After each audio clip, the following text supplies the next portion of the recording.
Hi, I'm Laura Cox Kaplan. Welcome to She Said, She Said. Have a very special guest for you today, Amy Flurry. Amy is a features writer and former editor from some of the biggest names in magazine publishing. She has worked with Lucky, Country Living, Condé Nast Traveler, and House Beautiful, among many others. She's also an expert at reinvention, which is a topic that we talk about a lot. And while there are important nuggets and a lot of things that we can learn from her own story, she's also using her experience to help others understand and fine-tune both their personal brand and their personal story. She teaches and consults to help individual influencers become experts at their own public relations, essentially DIY PR. It's fabulous. She's also the author of a terrific book called Recipe for Press, Pitch Your Story and Create a Buzz, which she self-published, and then she used that book to help her promote her business. She has been a featured speaker at national trade shows around the country, and she's just a fabulous resource. As always, I'll include links to Amy's book and to her website in the show notes for this episode, episode 111. With so many people taking a good hard look at careers and many making significant life changes, either just in the regular course of their lives or as a result of the significant experience that we're going through with this terrible pandemic and the economic circumstances around that. Amy's advice has never been more important, so I think you'll really find it valuable. A few themes that we're going to talk about specifically today: how she designed her business and what you can learn from her experience. We'll get her perspective on monetizing ideas. We'll talk about how to pitch your ideas and get attention from magazine editors. And then we'll also talk about the impact that a published book like Amy's can have to help you sell your business, your ideas, and your services. So, Amy, welcome to She Said, She Said. Thank you so much. Thanks so much for having me. I'm super excited to be here. Well, I'm delighted to have you and delighted to talk to you a little bit about your story and your business. So let's start with what you do now. What is your business? I am a brand advisor, a communications advisor, and partner to a few brands, but I do advise many. At its core, I'm a communications advisor. And what makes maybe me different or my approach different is that I really value where creativity and community and commerce come together. Mm-hmm. And I didn't always value, maybe the commerce side, but as I've become a business, I really do. And I see how directly these, I see the interplay, the strong interplay between them. Mm-hmm. So you worked at a very high level as a features writer and an editor for some 20 years. Mm-hmm. And you made a pretty big career pivot to become an entrepreneur. Talk a little bit about both why you did that and kind of how you thought about it at the time. Mm-hmm. What was the impetus for making this shift? Looking back, until that moment happened, I probably thought I would always be writing for magazines and editing and putting together, really producing stories. It is my deep joy, and I'm really curious about people's stories. I really love the beauty part when with magazines and now with video, introducing that into production, how you do that in your point of view, Mm-hmm. So I think it just had not crossed my mind that I would do anything differently, amazingly, until it did. Yeah.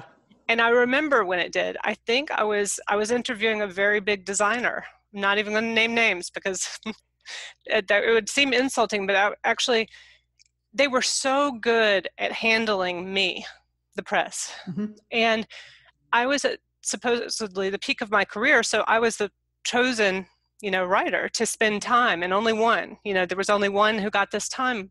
And that was kind of where I was in my work. And I could just see the message that was being repeated. I could see somebody very good at, the business of press, and somebody who had kind of lost that sense of gratitude. Mm. And, I had not lost that in my work. I labored over stories. I wanted to be a better writer.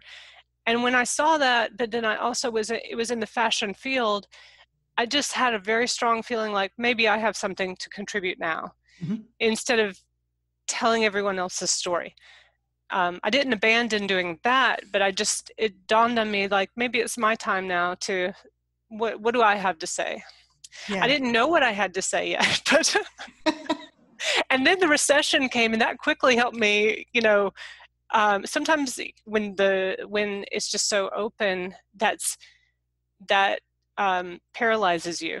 I could do anything, maybe. Right. What could I do? I don't know. Let's talk about it. And you just never focus the idea. But as Leslie Seymour, one of your guests before, said, the magazine world was in trouble. I saw it too. I didn't see a future. I decided to transition, and I just paid attention to what everybody had always asked me as a freelancer after I had written stories about them, and after that press had really moved the needle on their business. How do I get more? It was a conversation, and a coffee conversation I had had 100 times over. But at that point I said, maybe before I really fully pivot, I'll just write the book that every editor wants to say, and to tell you, but they're not going to tell you about how to pitch them and how to get in these pages. So this was like 2007, 2008 timeframe? That's right, yeah. And so you started with the book versus the business, right? Is that kind of how you began this? You started with what you knew how to do best. That's right. And it wasn't business.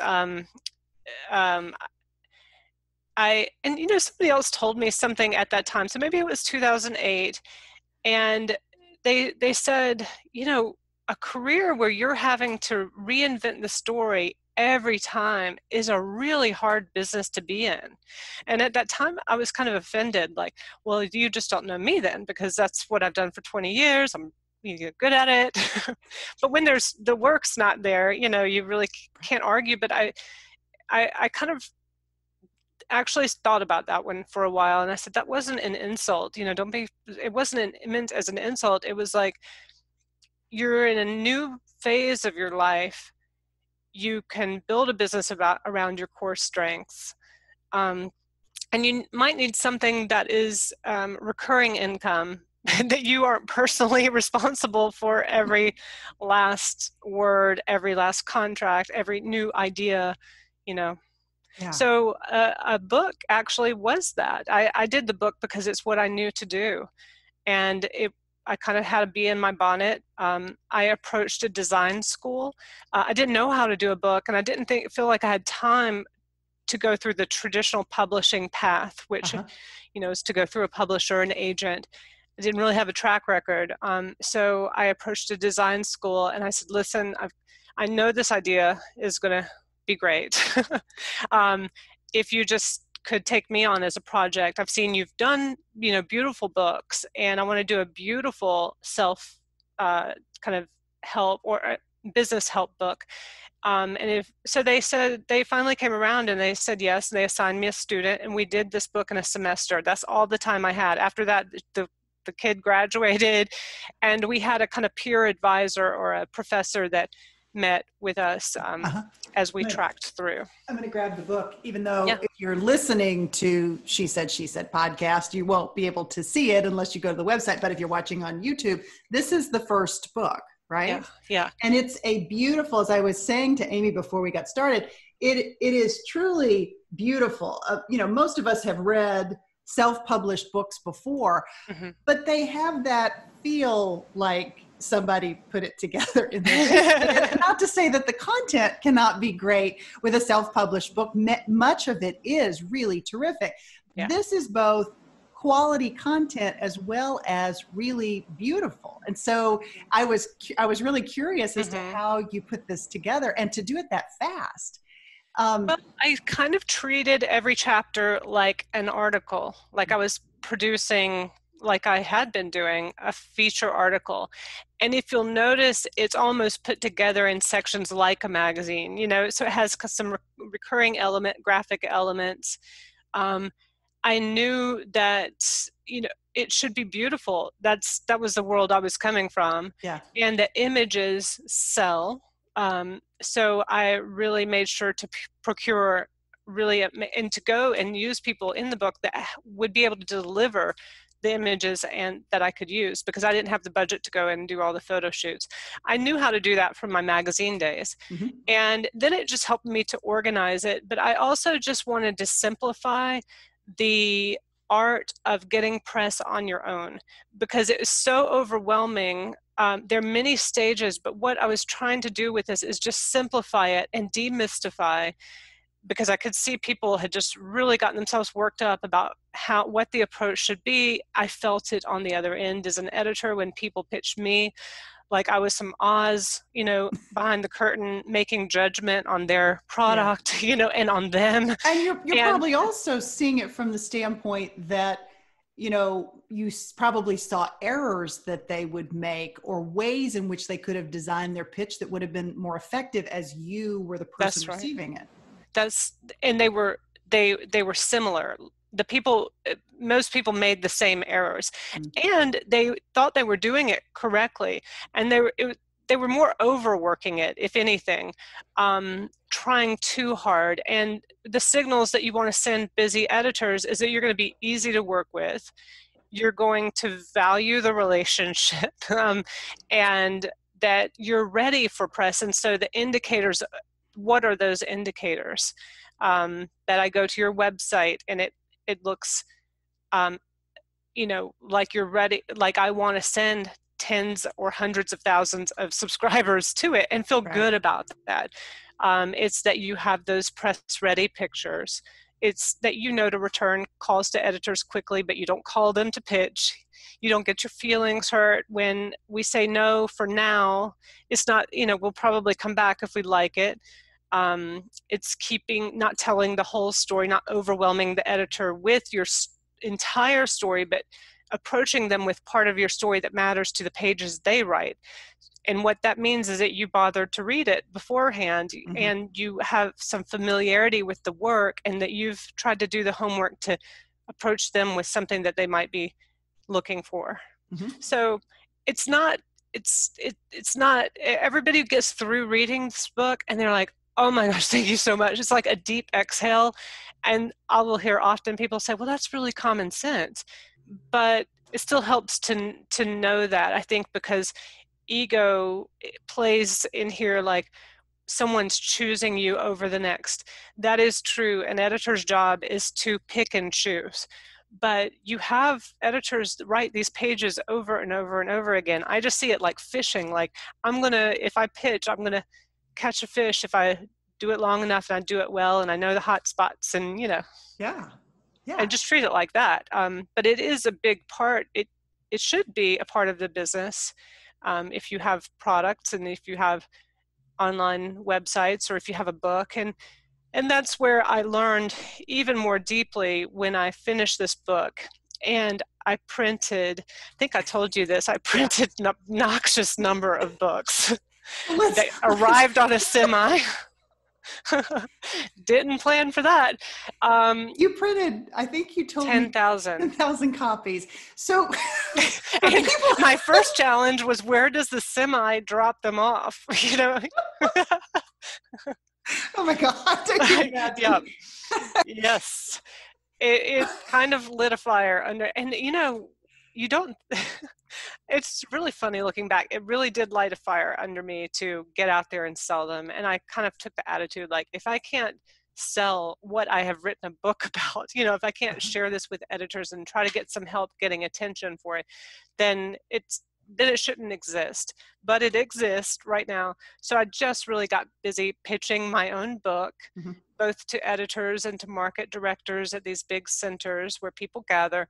And in turn, that ended up creating a new career for me. Mm-hmm. Talk about how you used the book. Like, talk about, you would take it to trade shows, and then what would happen to it, and how would you go about selling it? Because you ultimately Yeah. sold all 10,000 copies. Yeah. I've sold over 10. Well, I have 2 books, and I have I might have 1,000 left on the first book, but I'm going to do like people are still buying this book, but I could update it A and re-release or something. yeah. Well, initially, of course, when you have books, you think, I need to gather people or go where people gather. Mm-hmm. And so I did approach markets across the country, more like the indie craft experience, or, I thought that's who would be buying it. Small entrepreneurs, boutique owners, the people who I'd been writing for so long. Mm-hmm. And they did, but they were so quick to pivot that they took the material, turned it into PDFs, and sold it on Etsy, and made it their own. And that was totally fine. But it's just that they're so clever and, spirited and everything. So I didn't find that ultimately that was the crowd that, and they were operating on budgets that didn't take the business further. They really valued the book, but consults didn't always follow. But I did notice that happening with the interior design industry. They were the largest kind of group of or trade to fill the seats. I kept getting invited back to the the trade shows for that specific profession, and I could see opportunity was growing for them, specifically because, again, if you think about it, it makes sense.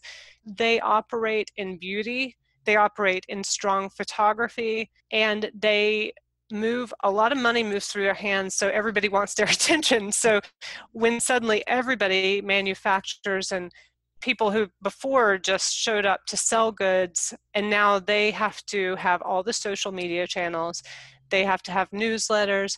So that created more opportunity for designers, not just traditional press, but shared, collaborative kind of press. And so I just saw a lot of opportunity in that segment. So my second book is directed directly to the design industry. Mm-hmm, mm-hmm. And I've kind of focused my audience. Yeah. How did it really was a matter of kind of starting broad, Mm-hmm. and then ultimately narrowing your focus so that you're serving a niche. And as you and I talked about when we first met via Zoom, of course, Yeah. a month ago, hopefully we'll have a chance to meet in person. Yeah. But the importance of not getting distracted by the fact that you can produce content that will reach bazillions. That's so true. People, but that it can be more impactful to really narrow that focus. Talk a little bit about that, because I find this personally challenging. I see other business owners who find this challenging, especially in the content space. Mm-hmm. How do you think about building a community in this niche audience?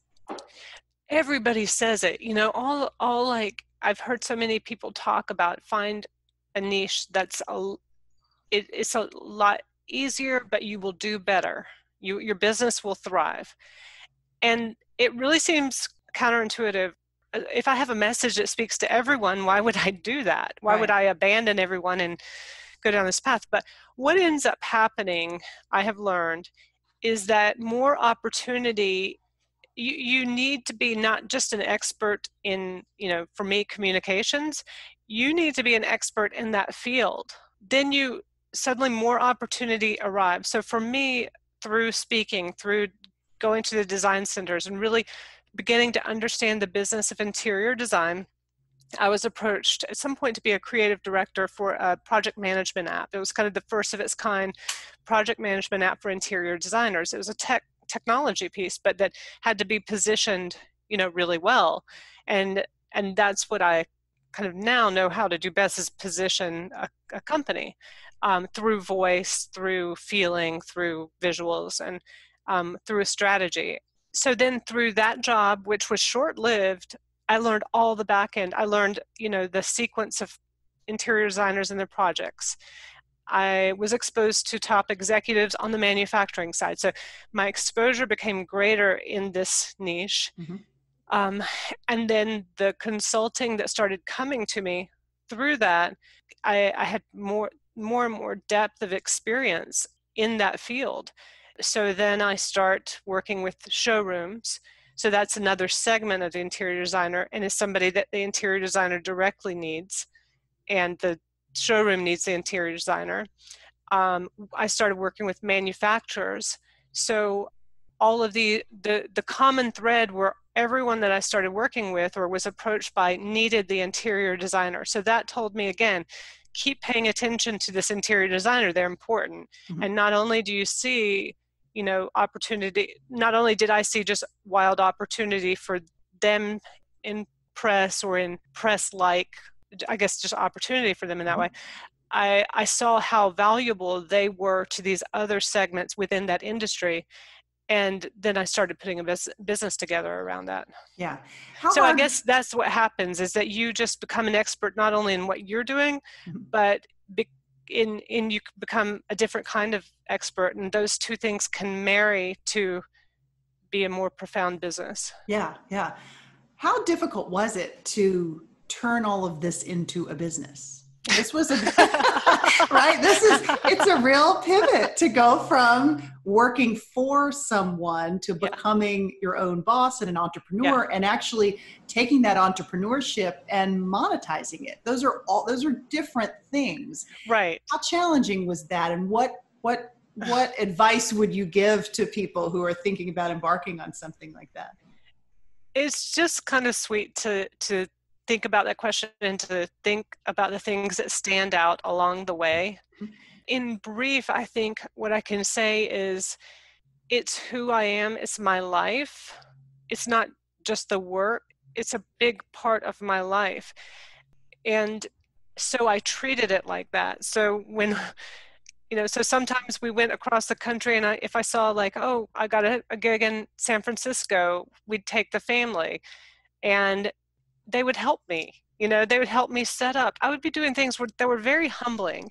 The number of times my young daughter or son like schlep books, heavy boxes of books, to places that I was so fired up about. And then, I guess I was just super optimistic because I certainly didn't need that many books, and they would see it. They would see like, wow, not, maybe not on one occasion or a couple of occasions I'd had 500 people show up, and on another 3 days later, 20 or 5, So I Yeah. just got in my head, I think, from that kind of start of really not knowing what I was doing, but being willing to try. I also knew I was really good at one thing. I was good at writing. I knew if I did one thing well and could complete that thing, I could do something else well and complete it.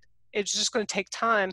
And so at least I should enjoy it along the way, and not have the expectation of like, I've got to scale it to sale. Yeah. That was not me. That's not who I am. I'd rather live it, enjoy the people I'm working with, and really approach it that way. Yeah. And so it's just been a set of experiences that are sometimes funny, sometimes amazing, where I can't even believe I did that or that happened to me. It's again sometimes humbling. It's just that. But it's the shared experience also with my family and with whoever's working with me. Yeah. Yeah. Do you have advice for people that maybe don't have as clear a sense of what they're good at? Mm-hmm. Maybe they're good at a lot of things. Mm-hmm. Maybe they're sort of more of a generalist, perhaps, as opposed to Mm-hmm. having sort of specialized knowledge in a particular area. What's Mm-hmm. your advice for figuring out what it is that really resonates with you, what you love, what you're supposed to do, and whether you can build a business around whatever that thing is? Mm-hmm. Well, if that person was younger, was young, not younger, but just young, I would say go and work for a small business that was on the rise, but that could only afford one person.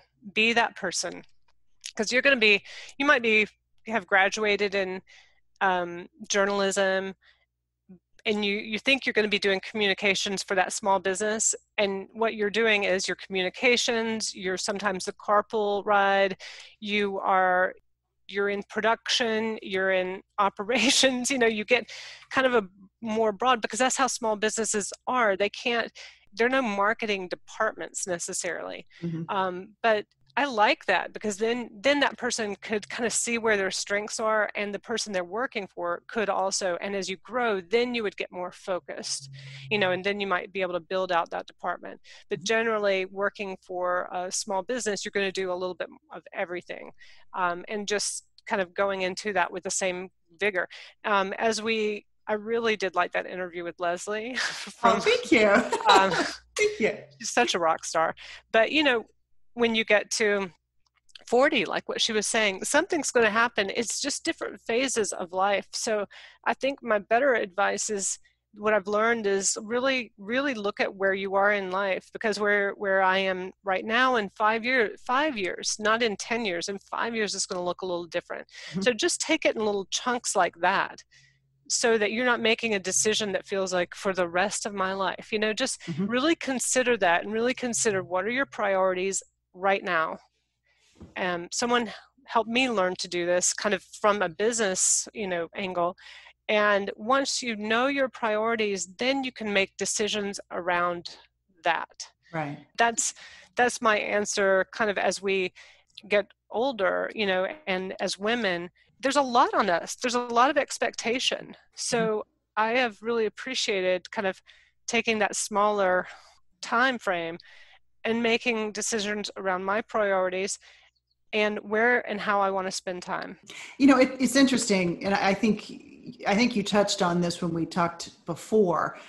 You don't always see an evolution or a pivot coming, even though it's a very natural progression in your life, as you're just talking about.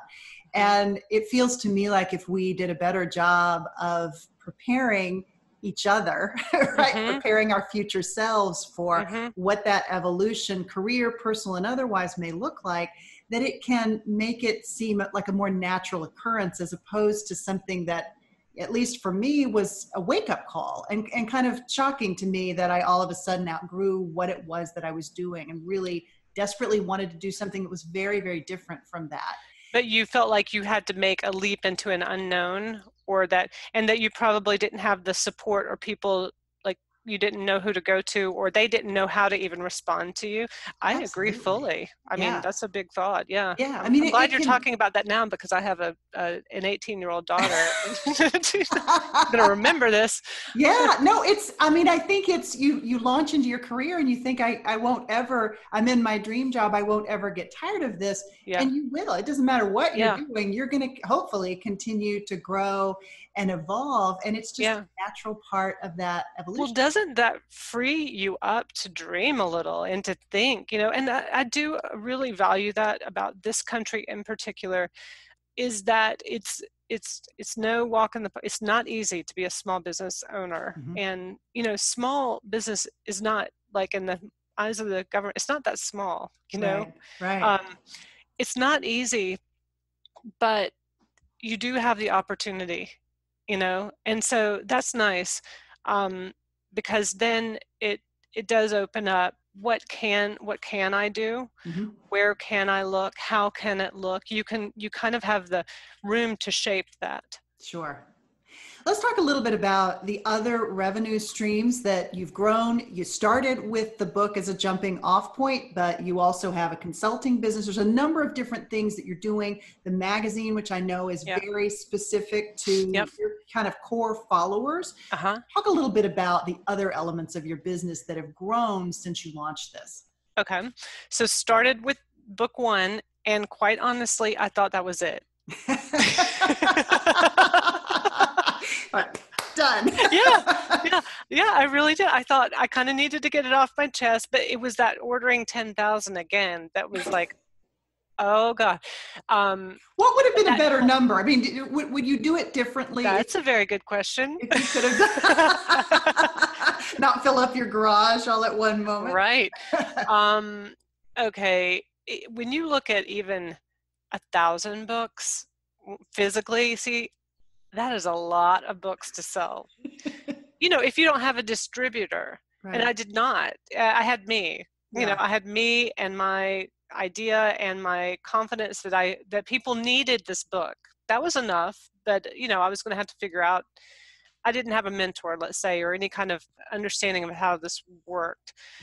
But very quickly, when I started to think what else, the book is a product, but what could come of that, and how many consults do I need, or how many can I do well, and then I created another tool. But I created these tools, honestly, I wasn't thinking about the business, but in retrospect, it's a good idea. I was responding to people's needs. They were telling me what to do. So that if you don't quite know what the roadmap is, that's a key signal. So people would say, I got the book. Oh, I love it. I've read it. They would show me just like yours. It's got all these sticky notes in it. Yeah. Super sweet. And they were like, but I cannot for the life of me figure out how to find the editors. And I heard that over and over again. And so we created a media list, but a media list for entrepreneurs that was not overwhelming, that were the right, market editors and their email addresses, and with notes section to help, because otherwise services that sell names and these lists, they're really overwhelming. They're just thousands of kind of random, sometimes random names, and if they're not random, you're paying a fortune for this service. So we started to put that together, and I think we're on our 8th year, and every update, it gets better and better because people are telling us what they need. And we work with people. If they don't see the name on the list, or they can't find that person, we'll go and find it. So it keeps this conversation, and that conversation keeps the possibility of business around. So the media list was one, and then I created this little tool. It's an old-fashioned informational wheel, and it's on the website. It's on amyflurry.com. It was where everything is. And this was just something you hang in your office, where it reminds you to pitch, but also it's more telling you what editors are looking for at the moment that you're ready to pitch. So for example, national magazines are pulled together 6 months in advance. So the time to pitch holiday is not when you start to hear holiday music. It was back in summer. There's gift guides, ever important gift guides. Editors are pulling those together right now. But if you don't know it, you don't know it. So it was just a creative exercise for my team, but we loved it. And I was like, I'm going to get that printed and make it part of the bundle. And so I just tried to create a very reasonably priced resource or toolkit starter kit for businesses on here's how to do your own press, and these are the tools that you need. And if I identified another one, I would add that. But so far, so good with those. Yeah. How about feedback that you get from the editors themselves? Does it help? Oh, yeah. That's they love it. They're like, thank you for saying what we wanted to say. That's kind of the attitude, is like, I think more and more people are talking about this now also, and have made businesses around it, or have made, consulting from this very information that I was kind of putting out there a long time ago. But I think that more people see the value of getting their product or services or a profile, and more, I guess I think we're just in a moment where there's so much information out there that people pretty much believe they can put 2 and 2 together and kind of be like, well, I should pitch. How do I get in there? And then you Google it, so editors were they received, and they were really grateful, and they work with me a lot. And my team works with them, because I also have a pitch support arm of my business now. And that is a new service that we introduced, actually, because while I want people to do it on their own, again, this is just an example of how I've built a business responding to people's needs, to what they're telling me in my field. I offer the media list. We offer all kinds of tutorial around it, do a lot of material and writing and blog posts around that. But sometimes people say, Amy, I've bought this thing for 3 years in a row, and I know myself, and I'm not going to do it. Do you have any kind of short-term pitch support that's not, I don't need the full PR. We're already good at our marketing. It's just this thing escapes us. So we created that.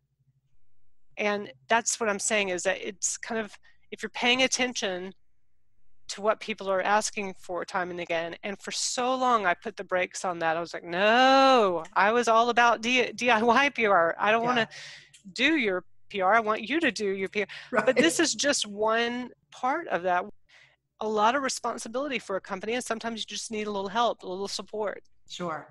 Well, and helping people understand what's involved, even if ultimately they don't end up doing it themselves, understanding how to craft the message so that the person who is doing the pitching has a more fine-tuned approach Absolutely. to doing that, right? I mean, there's great value in that.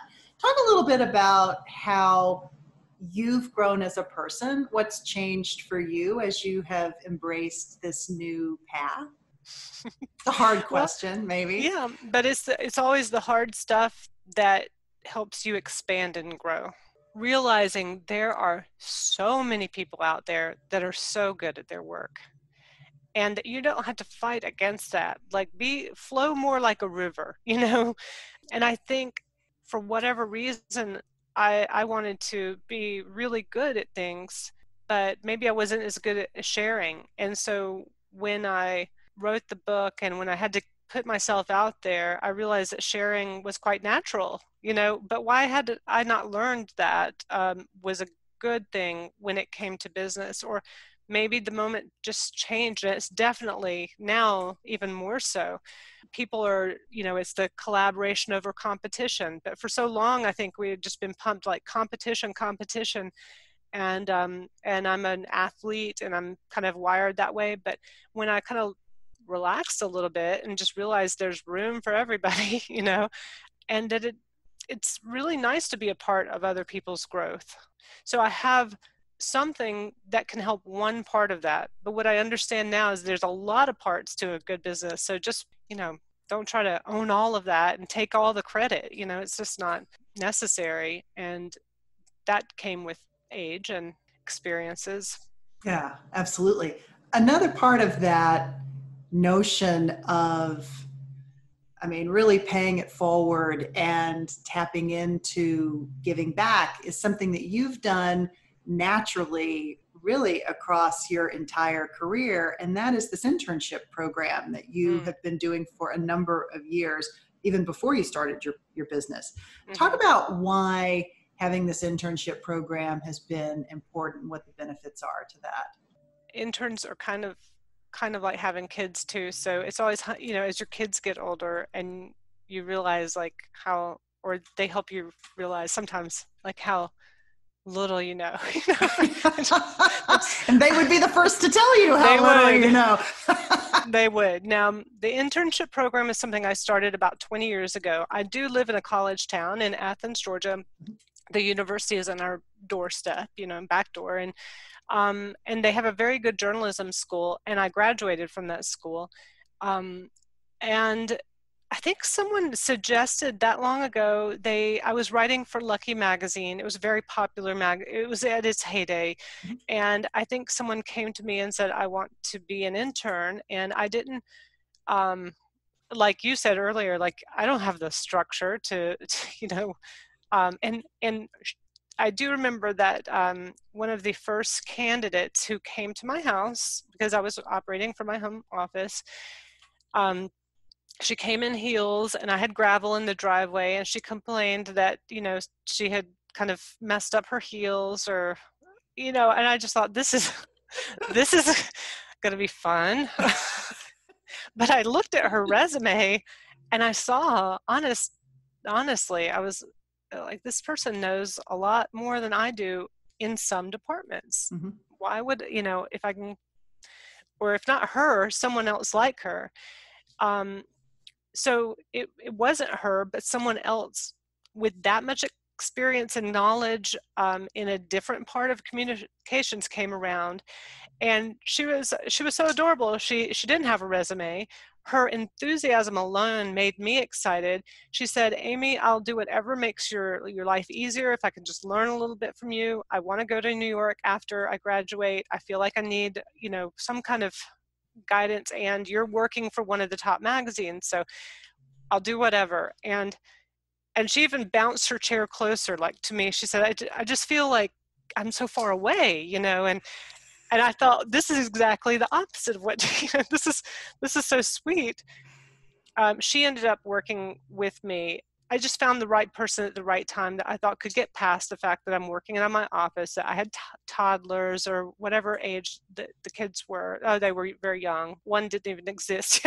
And she could just work with me where I was. Yeah. And I made it okay for me. It wasn't like someone was in my house all the time. I said, let's do 2 hours on Monday, 2 hours on Thursday, something like that. Mm-hmm. Get good on delivery because you're in the business of deadlines. And I'll teach you and share what I know. She did end up going to New York. She did end up getting a job in magazines and with some help, I mean, but on her own as well. And she ended up featured in my second book because she's a major magazine editor now. And I promise you, it feels like just not that much time, but now I'm pitching her. Uh-huh. So I didn't quite put all that together at the time, but I kept that internship going because they kept bringing me people. Mm-hmm. And as long as that happened, I knew better than to turn down the help, and I was learning something from them too. Yeah. And I think over time, I just realized the importance of their energy and youth, how good it is to be close to that. And then the further you get from it, the more important it is to be around it. And there, we've done so much together. I really have felt it was not a paid internship, but they got credit Mm-hmm. through UGA.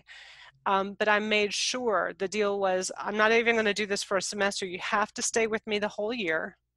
The first part of the year, you're going to work and you're going to learn my way, because nobody else is going to teach you that, because it's just, I'm the one that came up with it.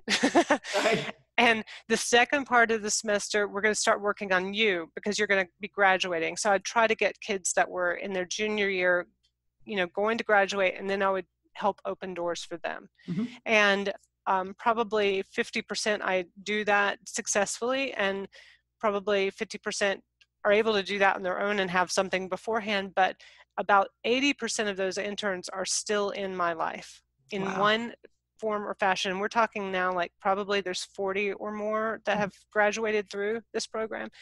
And now look at that. That is a network. Yeah. That's a part of my business. That's not just the internship. So I structure it. My assistant, who was part-time, is now the intern coordinator. So I got a little help there, and we got very regimented about use of time. Mm-hmm. And it's lovely. Yeah. Yeah. I mean, it's an amazing way, an additional way of having an impact and really paying your knowledge forward in addition to what you're doing directly for clients. Beautiful thing. They end up coming back. And like I said, now I work with my former interns. They're in bigger positions than I am, and that's so great to see. They were great when they were with me. But it's nice to go with many of them to celebrate life moments, or for them to have seen my kids grow up because they were around. And that's what I mean by living what I do, Mm-hmm. because it was always in my house until I did get a studio. It's just hard to parse what's work and what's life. Yeah. Yeah.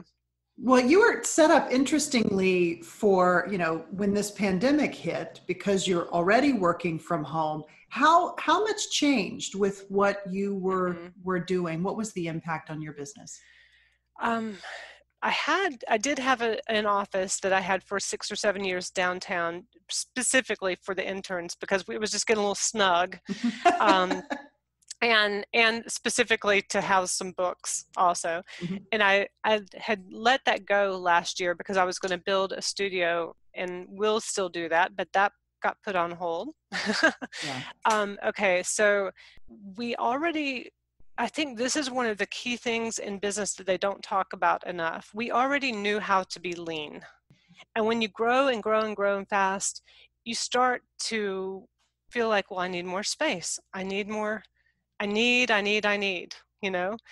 It's really good to know what your baseline needs are. There's a lot of freedom in that, and not to be embarrassed or, to feel like that's less than because you don't have this stuff. Because look at what's happened now. Mm-hmm. I'm seeing law firms who had to come home, who were going to expand, but they've decided instead now, because people are working successfully at home, to let that extra space go into to contract and to take less space, Right. and to you take what you need and what is comfortable for your staff. So because of course we're still self-isolating, we've used Zoom a lot like everyone. We're kind of meeting on the porch now, a few of us. But we did go back to doing a lot of writing. Mm-hmm. We're experts in DIY PR and the many branches of that, and in positioning, and how important communications, how much that plays into revenue. Mm-hmm. And I told the team, I said, you know what, this is hilarious what I'm about to say, because we'd gotten so far away from this. I said, we got to sell more books and media lists. That has to be a client now. Yeah. Because I'm not sure if my other clients can come with at this moment. They are not sure about their future. Mm-hmm. So we need to make that up with these physical products that we have that can be mailed in a mailbox or sold through the site. And I said, if you can do that, you can stay on board. And we've been doing that, and it's really funny because I tasked them with a challenge, and I think I'd gotten lazy on that part, but so we've been doing more of that, and Mm-hmm. the way to do that is through communicating and delivering something that's important and useful to people. Yeah. Talk a little bit about how you fuel your creativity. This is a creative business at its core based on what Mm-hmm. you're doing. What are the resources that you turn to keep your creative juices moving? I do a lot of reading around creativity and how to spark it and how to maintain it. And, especially during the summertime, those Yep. are some of my top areas to continue to explore. What are you using that you're finding really valuable in that regard? Well, my husband's a novelist, and over the last 25 years, we have every few years just relocated somewhere beautiful, Greece or Paris or something like that, but just for a few months, nothing extravagant, just the extravagance was in the move. Uh-huh. But we didn't have anything else planned, so it was just like daily living. But that kind of release from the day in and day out, and that kind of time and space and beauty, seeking beauty, whether it's like through nature or through travel, I've noticed that good ideas just flood you, when you're kind of free to let them, when the doors are open. Yeah. But we can't do that right now. So martinis on Friday night are always helpful. Listening to music. We're in a music town, but we kind of looking at the work of other artists and letting yourself enjoy that. We sometimes listen to records and just the clarity, just letting yourself enjoy something else. I went to my parents' farm. I did visit them with my daughter, and we watched a storm roll in, from the porch on this wide open farm. And I noticed that for me, that kind of thing really does it. It's having the space. I'm already surrounded by so much of it in my work. I mean, I have list upon list upon list. It's really taking a step back and giving yourself the space to let it come after you have gathered. Yeah. So important, even if you're not technically in a creative field, those are such important practices to maintain. Yeah. So how about one final question? I ask most everybody who comes on the podcast for a single piece of advice, a life hack, or a mantra. Maybe it's something that you wish you had known when you were starting your business, or maybe something that you wish you had known when you were just starting your career. Mm-hmm. What would that be? Take care of your health, because take care of yourself and think about what you eat and drink a lot of water and do those things. Really value that, because when you don't have it, you can't do any of this. Yeah. And like I said, the doing is part of the living, is part of the joy for me, even if it's a lot of work. And I work a lot. I do. I have to shut myself off. I really enjoy creating. But if you don't feel well, it's no fun for anybody. So it's a simple one, but I think I value it more and more. And I think that can start at a younger age. Yeah, Yeah. absolutely. Amy, fabulous to talk to you. This was so great. For folks listening and watching, you can find out more about Amy at amyflurry.com. I'll include links in the show notes for this episode 111. We're so grateful that you all joined us today. It was a lot of fun. I learned a lot. I hope everybody else did as well. I had a great time. Thanks so much for inviting me and for the time you put into doing something well. My pleasure. Thank you. Thank you. I love it too. It's great fun. Be safe. Be well.